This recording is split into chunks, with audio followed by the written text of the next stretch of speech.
Welcome to LollieTasking with ADHD. I am your host, Dr. Lollie, a multi-passionate mom of three, a physician, and an ADHD life coach because, like most of you amazing women listening, I have ADHD. Join me as we chat about how ADHD affects our lives and learn strategies to help us all thrive, not just survive, with ADHD so we can live the life we want while accomplishing all our goals. Let's get started. Welcome to LollieTasking with ADHD. Again, I'm Dr. Lollie, a physician and a trained ADHD life coach for easily distracted women on a mission to teach you and help you harness your executive function skills so you can maximize your 24 hours so we can all fulfill our dreams, okay? So I am very excited today. I have Caren, my ADHD school buddy. We were in ADCAT together, which is where we train as ADHD life coach. So Caren is an ADHD coach and a wellness expert. She teaches women how to harness the best part of their brain and to create a life they love.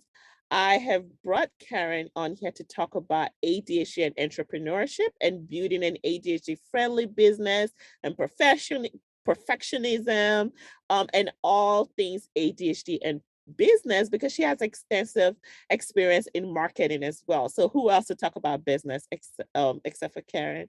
Welcome to the show, Caren. I'm thrilled to be here, Lola. Thank you so much for having me. Of course. I know I did a little introduction, but I want you to just tell people a little bit more about yourself and specifically your ADHD story. Oh, okay. So I just got diagnosed last year at the young age of 51. And up until the point where I was diagnosed, I always knew that there was something, I don't want to say different, but I knew that I had a potential that I wasn't reaching. And I think that that's a very common feeling amongst ADHDers. And when I got my diagnosis, it made a lot of sense to me.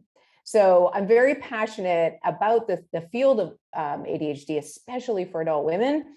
But on top of that, especially for women who want to, whether it's entrepreneurship or just work in general, want to find work that plays to their strengths. Because if we're not doing that, life is just so much harder. And in my coaching journey, as I've started to coach clients, what I've seen come up again and again is this feeling of imposter syndrome and perfectionism. Like I just, I want to do something, but who am I? And it's not going to be right. And there's just such a negative cycle and a negative story around there. And it's such a passion for me because I have gone through that myself. So that is the short story about my ADHD journey and where I intersect with what I'm passionate about.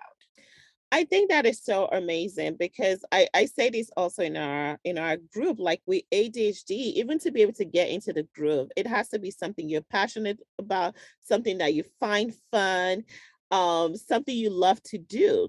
But I find that a lot of us are multi-passionates, like we want to do it all. So I want you to talk a little bit to that. Like I've heard different people. Some people are like, oh, try to stick to one thing. I don't personally believe in that. Some people are like, you can do it all. And where I come in, or what I believe, let me just disclaimer before I ask you what you believe is, I really do think like with ADHD, our brain wants to do it all. And if we don't do what we're passionate about, we have a very unsettling feeling, like we're missing something. So I'm all about doing it all, but you have to realize what you can do and what you can't do. You can be a visionary of everything, but you're not really that great at executing everything. So it's always good to have someone balance you. What do you think about that? Well, I vacillate on this one, and I don't know that I have a single answer, but especially in the field of entrepreneurship, a lot of people will tell you that you're never going to find success if you don't like niche or narrow down or focus. And there's some truth to that. On the flip side, when you're talking to somebody with ADHD, and I just went through this coaching program where we focused on the one thing, like the book by Jay Papasan and Gary Keller, and they focus on the one thing, like there's gonna be one thing that you're focused on. And that just doesn't work for my brain either. So for me personally, there's got to be something in between, where, because at some point when you're so hyper focused on one thing, you have to peel back and have something else that you can put your brain on. So maybe it's 2 different passions or 3, but the other thing, and I've heard this story from a woman in the marketing field who also has ADHD. Her name is Jessica Stansberry, and she talks about like the 4 digging 4 holes. Somebody knocks on your door and says, there's $1 million placed in 4 different areas of your front lawn. And it's dug 6 feet down. So if you can get to it in the next 2 hours, then you get that $1 million. So you start digging in the first hole, but you're not getting there fast enough. So you go to the second hole. Yeah, exactly. So you never quite get to the success that you want because you're spreading yourself so thin. So it's a really fine line. Mm-hmm. I agree with that. And like, I do like this whole pencil thing with our group where like, you have to do one thing and you can do the other one next. Because I think for our brain, if we tell our brain we're never going to do it, it's like, what do you mean you're not going to do it? But if we trick our brain into thinking, if I do this one thing and I get to this level, then I could do the other thing. And that's actually what I had to do. Like, as you guys know, I'm a physician, but I also wanted to coach ADHD. So I was like, at my 5 years mark of practicing, I trained for like 7 years and then start practicing. If I still want to do it, then I can do it. If I get here, then I can do it. So in me telling myself that, it actually gave me a bit of peace because you would never feel like you have it all or you're where you need to be unless you listen, but you can't really listen to everything. So I feel like there's a fine balance. I have to agree with that. So what do you think? How is business different for someone who has ADHD and someone who does not? And how do you kind of coach, like you said, people helping them find what they're passionate about? Well, I have a lot of tools that I help my clients with, and some of them we learned especially around the VIA character strengths, which I have a strong belief. If you're not familiar with the VIA character strengths, it's based out of work done at the University of Pennsylvania. Martin Seligman's kind of the father of positive psychology, built this along with his colleagues.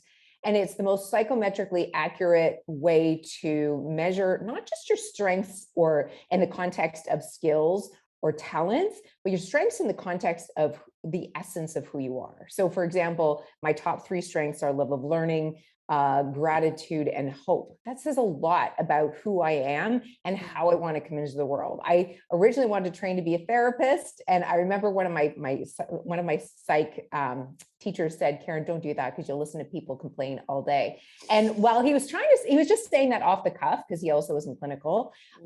It hit me because I am somebody who needs to stay in the positive and with hope and gratitude, which isn't always the best thing to be if you're dealing with pathology. So, there's so much nuance there. And it's also understanding your personal needs and your values, like what's important to you. Yes, as ADHDers, we're risk takers and we can be impulsive.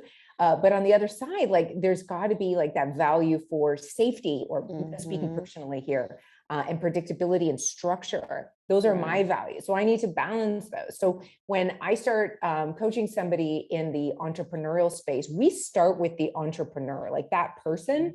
Because very often when somebody comes to me, they're not coming to me because they want to start a business and they think they need a coach.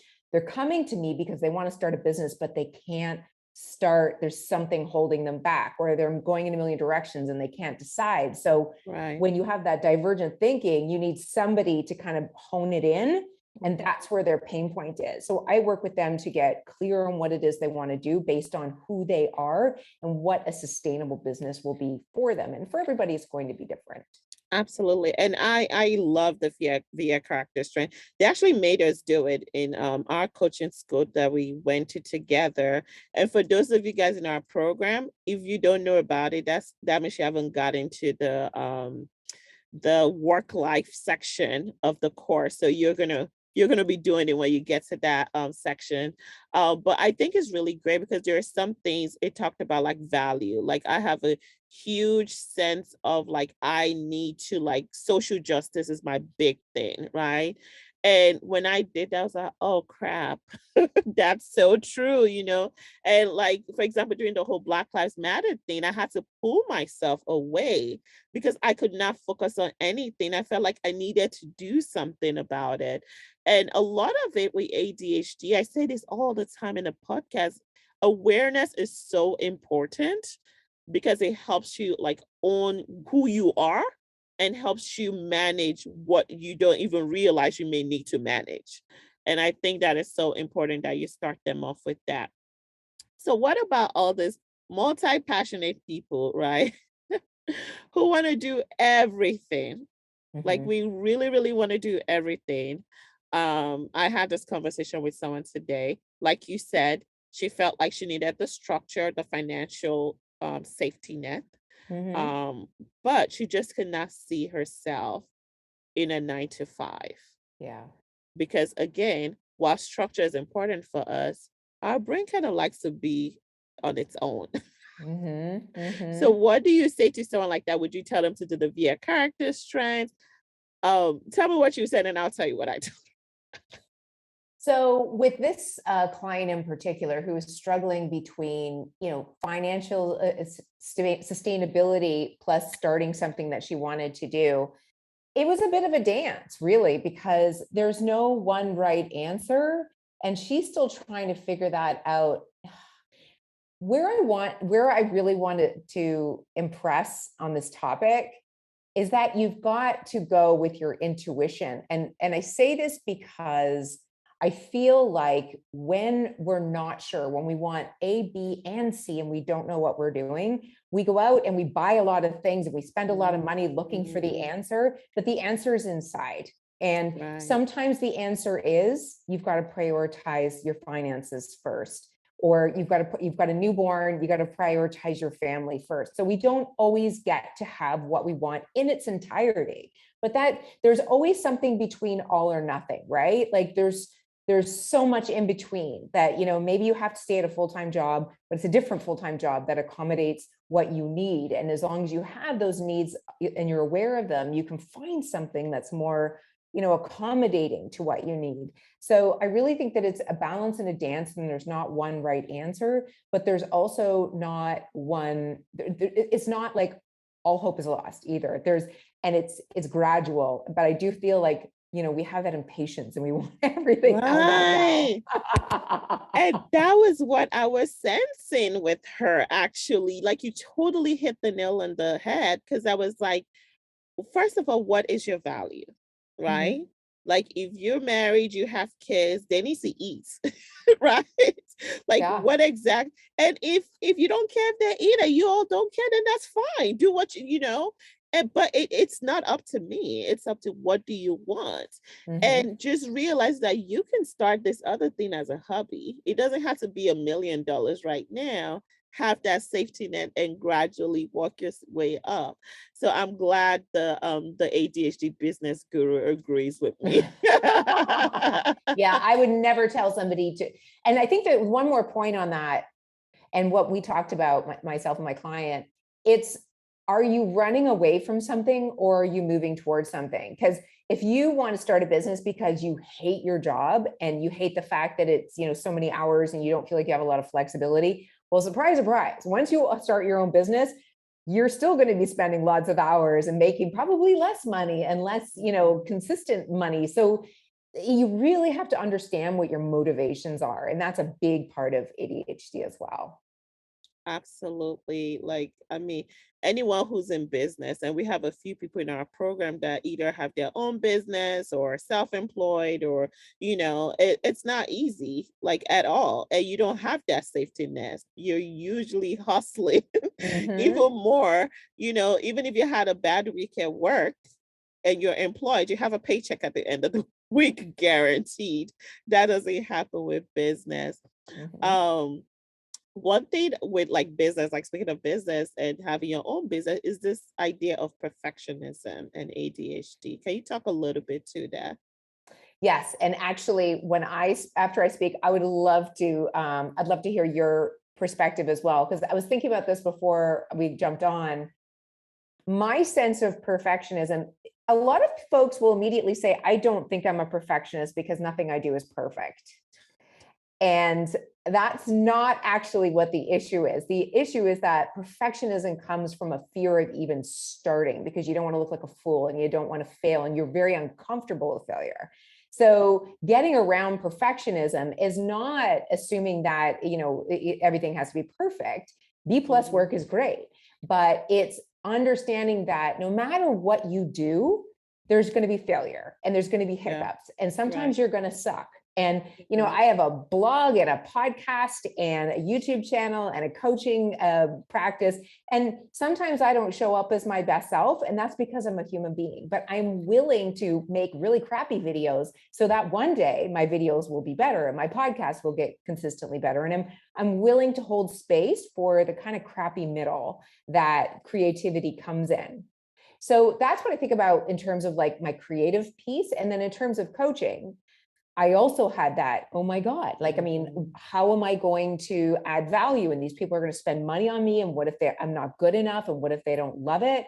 So in order to get past that, I did a lot of coaching pro bono. I did a lot of pay me $1 and I'll coach you, because I was able to gain the strength and the confidence to coach without the head trash of, oh my God, this person spent $150 on this session and I'm not saying the absolute thing they need to hear. So I was able to build strength that way. And I think that that's an important thing for a lot of folks. They got to let themselves be comfortable with failure, because nobody is born perfect, or nobody's going to be, the ultimate. Now, that said, I was thinking about this, and I was thinking about this concept with you as a doctor. So I can be a crappy coach and nobody's going to die. How did you get past being, you're just getting out of school and cardiology is not something you can be just mediocre at? So I'd love to hear your take on that. Oh my gosh, you're like hitting a nerve right there. But no. So for me, like in medicine, and we have a few physicians in our coaching program. In medicine, there's a part of you that has to be somewhat of a egocentric narcissist to be good at what you're good at, because you have people's lives at hand, right? So a lot of people who are like physicians and who have ADHD, they love medicine. We're able to hyper focus and study and know it. I always say most of the best doctors have ADHD, because we went above it. Because if you didn't love it, med school was hard, right? You would have either flunked out or you would have quit given your ADHD, right? So the ones who actually finish and they have ADHD love their specialty. They love what they do. When people ask me all the time, are you going to quit medicine? The answer is probably not. I might go very part-time, but I love what I do. Every time I talk to a family, I do fetal cardiology to, or a pregnant mom, or a little kid that I've seen growing, it fills me up. I love it, right? So that right there makes me want to be perfect in the knowledge, but not in the practice. What does that mean? So when I first finished, I didn't know it all either, right? But I knew where to find it. And I also had the humility that I didn't know it all and I can get help. So it doesn't 100% translate to like start, rough and dirty, because you can't always start like when it comes to life, rough and dirty, but you know what you can do and not what you should do, which is also imperfectionism too, right? So for example, with ADHD specifically, we have failed in so many things that we almost want to overcompensate by being something that we should be, even though we have not gone through the steps of getting pregnant, right? We literally just found out we were pregnant and we're expecting to deliver the next day. We haven't gone through the 9 months, right? Again, so the perfectionism in us is like, well, I should be able to do it perfect, right? Because I want to, even though we're not thinking this, we want to compensate for, maybe being late or maybe failing at something. We want to show that we can really do it. Whereas we really should be working on how can I get it done now, right? Yeah. Because in me waiting for it to be perfect, I'm actually not moving the needle at all. But in me working on it now and turning it in now, I can get feedback the way that's how I worked on my, especially in business. It was so hard for me to put anything else, even social media, because I'm like, oh my gosh, it looks ugly. I can't do it. Right. And then I realized that, Lola, you're a doctor. You're not a business person. I had to be real with myself. You are a physician and you're good at being a physician. You are not a business person and you are working on being a better business person. And I think in life, and that's what's helped me with perfectionism, say, I am working on being this. Because at the end of the day, we are striving to excellence. We're not striving to perfection. Because when we strive to perfection, that's when we procrastinate. That's when we shut down, right? Like we get overwhelmed and then we don't do anything. But when I think I'm striving to excellence, because I want something great to come out of it too. But if I don't do the first draft, I can't get the second draft. I can't get the third draft, and I can't have the final work done. Like let's say you were writing a paper or book, you have to start with the first draft. So when I find myself being hung up and me not wanting to do, because I am very type A. So perfectionism is like number one for me. That was like one of the biggest thing I had to break. Even in marketing, one of my biggest hold up in marketing is because I wanted to be this and this and this and this. Right. So it doesn't happen. So now I'm like, okay, well, just meet people and tell people who you are and what you do. Just start with that. And then once you're done with that, then you move on to the next one. You don't have to be Oprah Winfrey, baby. Oprah didn't start that way. No, that's very true. And the one thing, like to your point about like shutting down, like that overwhelm becomes so like that, that you can't even regulate that emotion, right? You just get completely overwhelmed and you shut down, you do nothing. I personally have found in those moments, like the mantra of the only reason I'm so stressed about this is because I care so deeply about being a good coach, and when I do that, I immediately have self-compassion and that just releases something. So it's not like, it now all of a sudden it's like, it's just that I care so much about this. And absolutely. Yeah, it gives me just a little bit more freedom and flow with my creativity when I'm not like, you suck. Right. And the reason why we do that is because we care about everything we do. That's one of the positives of having ADHD. Anything we care about, we care to the 10th power. We just don't, like I always say with ADHD, we're all ass, we don't half-ass anything. We're either all ass or no ass, right? So if we care, we overcare. Yeah. And when we don't care, we really don't care. You would listen, it's not working, boo. I just don't care, right? So knowing that about ourselves too is very, very important. But was there anything else you wanted to talk about before we wrap on? We just kept going. I know. I could sit and talk about this all night. No, I really encourage women, especially, to find what they love, whether that's entrepreneurship, whether it's raising children, or whatever it is. But find that thing that, and if the thought of, I don't know what my passion is, it is too overwhelming, because a lot of people find that overwhelming. Start with, well, what do you really care about? What do you really get stressed out over, but really want to do a good job in? Because therein lies like the things where you're interested in. And because we have that interest-based nervous system, we have to play to it and we have to play to our strengths. So those are the two things that I would say. And I always point people to my website. It's adhdfriendly.com/tools. I have like a bunch of different tools where you can measure your needs and your values. And there's a link to the character strengths, all of those things. And they're all free because I just want people to have that self-knowledge. It's so powerful. Absolutely. And can you tell us a little bit about, look, your program is in one-on-one, is in group, like how, if people are like, I love her, I want her to coach me, how can they get in touch with you specifically? My website is adhdfriendly.com, and under the coaching tab, right now I do one-on-ones, but I am developing a cohort program that will launch this summer. So there's a wait list for that. So you can just jump on my website. And since this is also going to be on my podcast, Lola, why don't you give me a little bit of a brief overview of what you're doing here? Because I see you've got some really engaged folks. So that's awesome. Yeah, so I love my people. So the name of our program is Accomplished with Ease, and I focus mainly on women who really want to create the structure they need to basically achieve their goals and accomplish whatever it is they want to do. Our program is divided into like 3 parts. We have our group program where or the course, I should say the course, where it has different parts of it. The initial part is discovering your ADHD, where you learn about your ADHD. Then the next part talks about living with your ADHD. And that's where we go into family. How do you, work with your ADHD with your family and work and all of that. And then we have thriving with your ADHD. Those are the 3 parts of the course.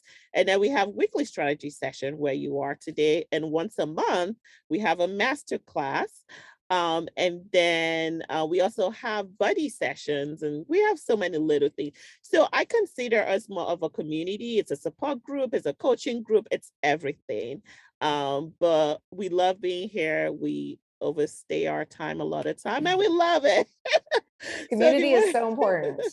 Absolutely. So if you want to get in touch with me and you're listening to me on Caren's podcast, you could either go to accomplishwithease.com. We'll send that link to you, or you can email me at hello@LollieTasking.com.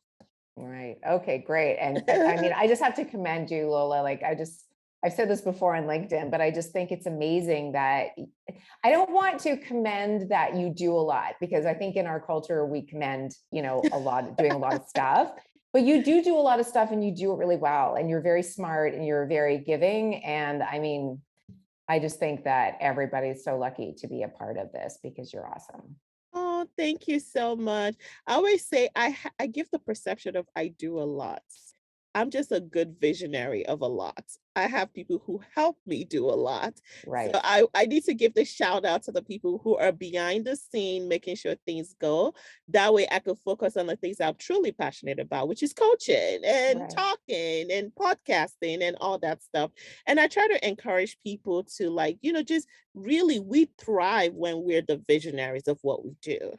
A lot of us sit in the minutia, again, going into perfectionism, right? Like, if I sat on Instagram every day, I will pull my hair out, right?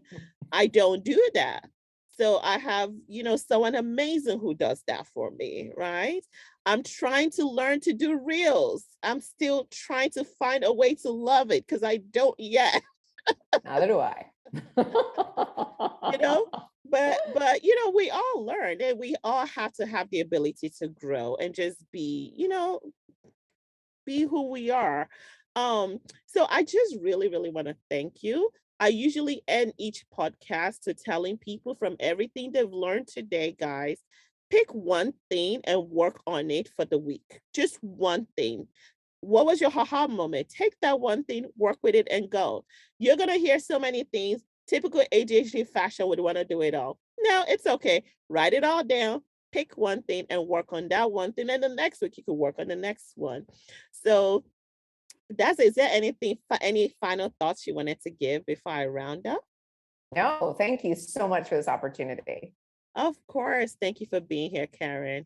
Again, I want to thank you, amazing people, for listening again to this amazing episode. And I want to thank Caren again for being here. All her information will be in the show notes below. Thank you guys again for listening. Till next time, remember, you can do it too. Just like Caren does it, just like everybody else does, do it, but with some planning, a little bit of balance. Thanks for hanging out with us on another episode of LollieTasking with ADHD. If you like what you've heard today, I would love for you to click the subscribe button, rate, and leave a great review, in addition to share with your friends. Your review allows visibility and also allows other amazing women to find this podcast. Also, If you have any questions or topics you would like for us to discuss, please contact me via direct message on Instagram at LollieTasker or email us at hello@LollieTasking.com. Till next time, this is LollieTasking with ADHD.